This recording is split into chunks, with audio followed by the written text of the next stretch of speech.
right, guys, UFC 301 goes down this weekend from Rio de Janeiro, Brazil.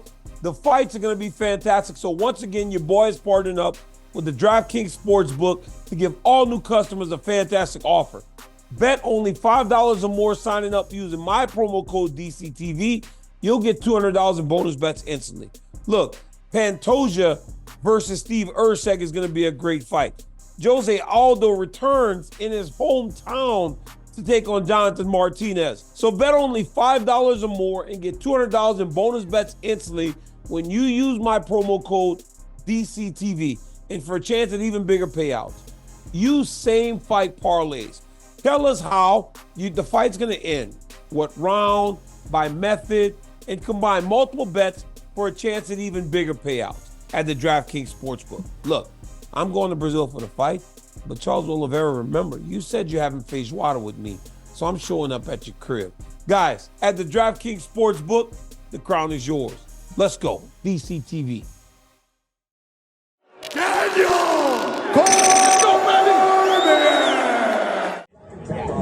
What's up, guys? UFC 301 just wrapped from Rio de Janeiro. It was a fantastic fight card.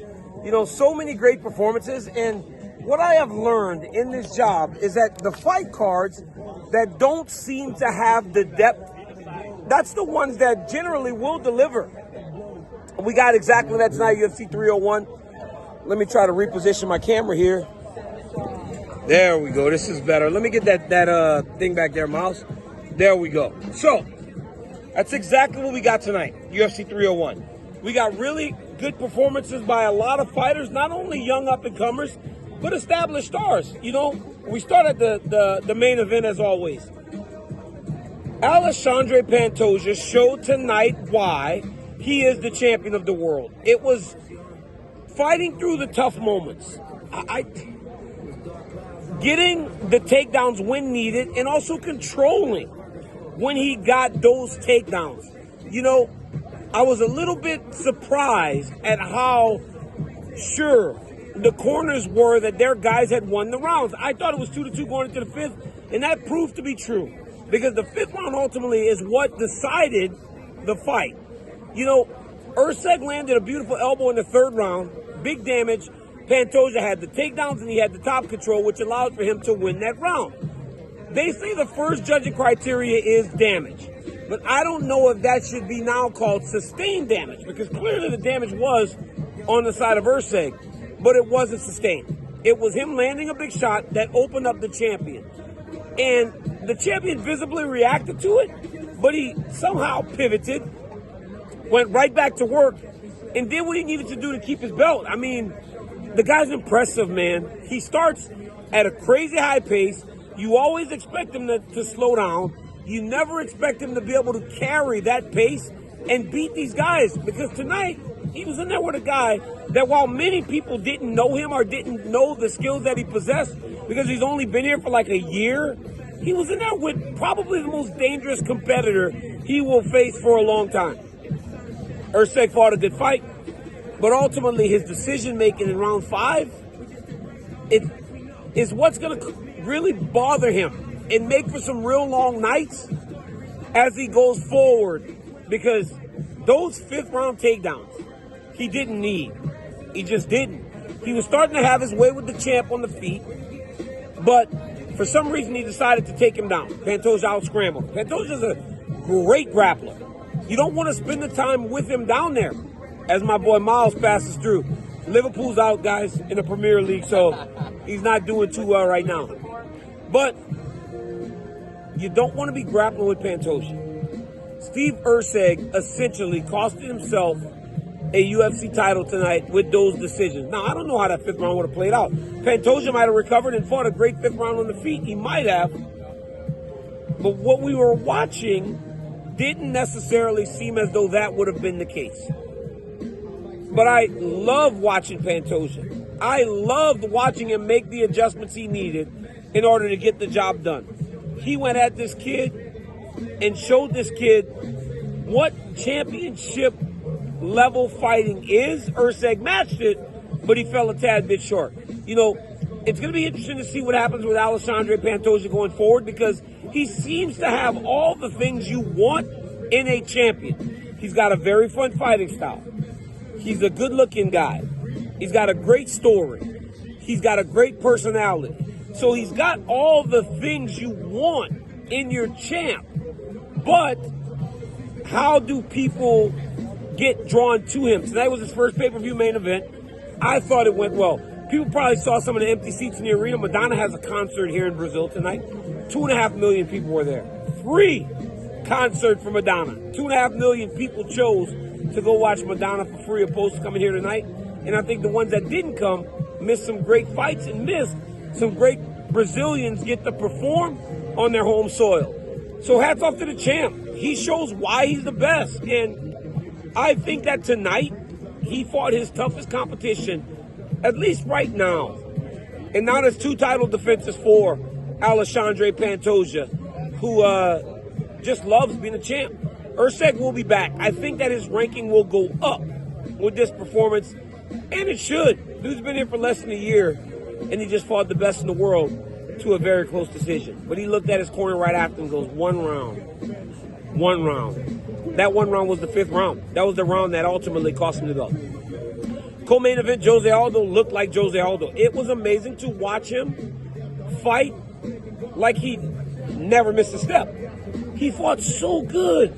He was fast as he's ever been. He was as disciplined in his striking as he's ever been. He fought a guy in Jonathan Martinez that had won 6 fights in a row. Now, that's 4 or 5 for Jose Aldo. Guys, I know he walked away after losing to Rob Dwalishvili, and many called for his retirement. But before then, he had beaten Chito, who just fought for the belt, and he had beaten Rob Font.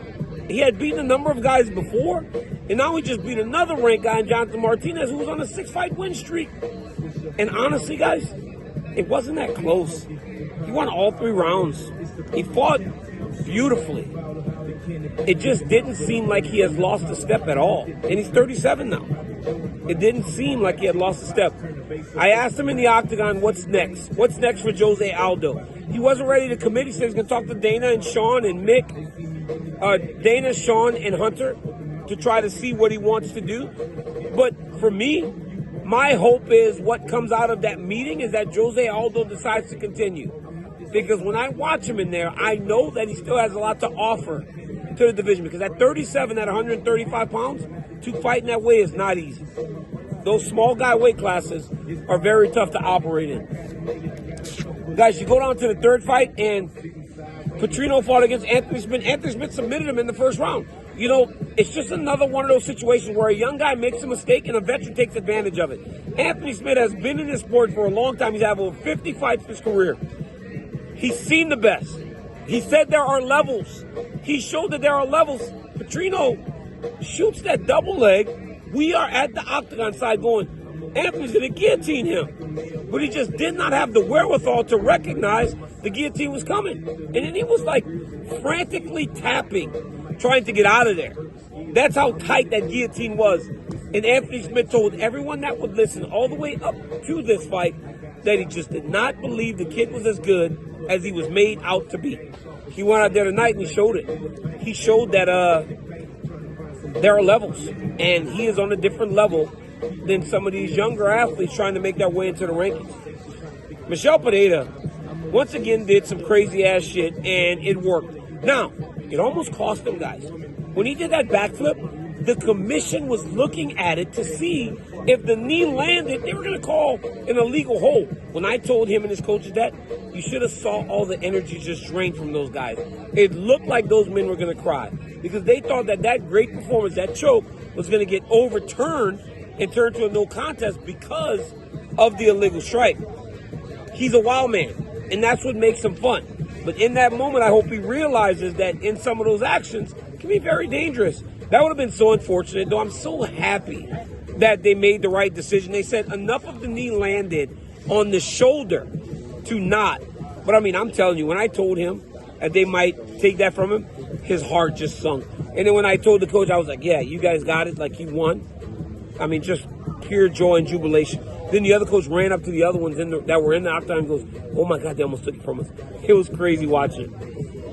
Kyle Wahalio knocked out Paul Craig, and now he shows that he's one of the young fighters that is ready to move his way into the rankings. I mean, this kid has tremendous skill, and he's fun. He's fun, he's exciting, and he just loves fighting. This fighting nerd scene, pretty good. They put me some glasses. I look like Devon Dudley out there with them glasses from the Fight Nerds. That was awesome. Hey, Joe Anderson Brito is a real problem. He kicked Jack Shore on the leg. Blood starts pouring out of his leg. They stopped the fight because they thought that Jack Shore broke his leg. He was so aggressive. It was crazy. Ruffy, this dude right here. Big Nut, look at my boy Big Nut. Look, hey, say hi to the people, Big Nut. Look at my boy right there. That's the champ right there. Thank you, my brother. You know what I mean? Yes, we had a great card. What a card. Always in Rio. Hey, but listen, this guy, Ruffy, next level. One of the best performances I've ever seen from a debuting fighter. That's a guy that we should always be looking out for. Hey guys, UFC 301 was tremendous. I had an amazing time. Back to the U.S. and getting ready for UFC 302. I'll see you guys there. Thank you for the love and support. I appreciate each and every one of you. Until next time, tell your friend to tell a friend that DC's got a YouTube channel. Coach, great job tonight. Another defense for your champion. How were you so sure that he was winning 3 rounds early? Came down to the 5th round. That was crazy, right? Yes, it was crazy. In my opinion, he won all the first 3 rounds. You know, I mean, I didn't tell him that he was like all good. Yeah. You know, but I was kind of like pretty sure that he won the first 3. You know, but it came down to that knee bar sweep. That was beautiful. To a side control to a mount in the last round. Coach, can you believe? I mean, you guys are probably elated that he was wrestling you. And what a champion you got. Like, how proud are you guys of Alexandre? I mean, 2 title defenses already. He barely got a hold of the championship. Yes, I mean, he's amazing. You know, he's the kind of guy that he just makes it happen. You know, there's no like he scrambles on the ground. Even I was even telling him, let him take you down, because I know you're gonna end up on top. Yeah. You know, it's not that you don't waste your energy trying to wrestle. No, let him take you down. You know, I know you're gonna end up on top. So he's the kind of guy that makes us proud on that stance. You know? Well, amazing performance to you and all the other coaches, to the American Top Team. Great job, guys. As the champion does his media rounds back there. UFC 301, we're out.